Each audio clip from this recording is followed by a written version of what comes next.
This will be a short video. Recently I found an article on Source Gaming where Sakurai talks about Bayonetta when he played the first game on his Xbox 360. Before I get the pitchforks coming my way, saying that the Bayonetta inclusion in Smash Bros. Was baloney, let me tell you some key segments of the article and I can clarify what this meant with the Bayonetta DLC today. Translated by Source Gaming. The developers of Bayonetta were quite conscious of God of War when they made the game. I had fun playing it through until the very end, on the Xbox 360. I know that this is only his opinion, but he seems way off the mark. Bayonetta sounds nothing like God of War, apart from the fact they are both violent hack-and-slash games. I didn't know Bayonetta was based on Greek mythology. I didn't know Kratos was a disproportionately slender chick with several guns. I thought the only women in the games were the ones he owing to numerous cutscenes. Moving right along.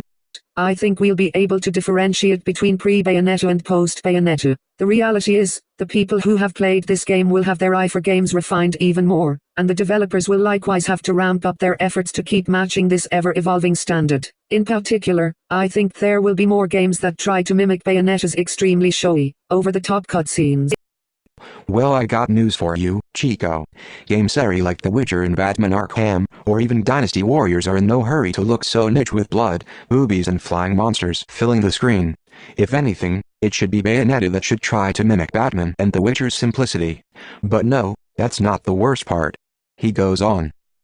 When you talk about stylish action games, Bayonetta's the name that always comes up. But, I don't think there's been a game that's surpassed Bayonetta yet, though. Okay, now I know this man is on pot or something. I'm not bashing the Bayonetta games, but when you think of stylish action games, Bayonetta doesn't come close. Bayonetta is a well-polished game. Platinum Games have done a phenomenal job on it, but it's not a groundbreaking game by any means. It's got just about every Japanese cliché there is. Sexually erotic women with guns and big body parts, giant monsters, fantasy violence, and of course all those quick-time events. Gamers agree that they're better off without all of that, and the sales numbers prove it. Get this guy to play actual award-winning games like Batman Arkham or The Witcher, and maybe he'd get an idea why they have sold millions more copies than Bayonetta. I'm leaning more towards Bayonetta being a vanity project of Sakurai instead of a fan favorite because he heralds her games as God's gift to action games, when they're not. Just like you see Fire Emblem as the God's gift to strategy game. It would not surprise me that this so-called fan ballot was all just a predetermined, fake marketing scheme to make Bayonetta look like some super popular character. It's not a problem that Bayonetta is a character is Smash Bros. It's not a problem that Sakurai likes Bayonetta. But this is exactly what is wrong with the thought process of the overall roster selection, and it's been a serious issue for generations now. Just like with Palutena, with Dark Pit, all the Fire Emblem characters, he makes it so obvious that he's biased towards these characters. At least don't make it so obvious. He makes it so obvious.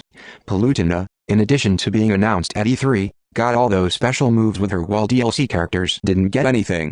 He's trying to convince us that Bayonetta's name really was #1 worldwide. Come October 5th, Nintendo arranged their agreement with Platinum Games, and the Smash team got Bayonetta to a near-complete state all in just 8 weeks. I'm not falling for that shit. There are many that are, but I'm not. Sorry.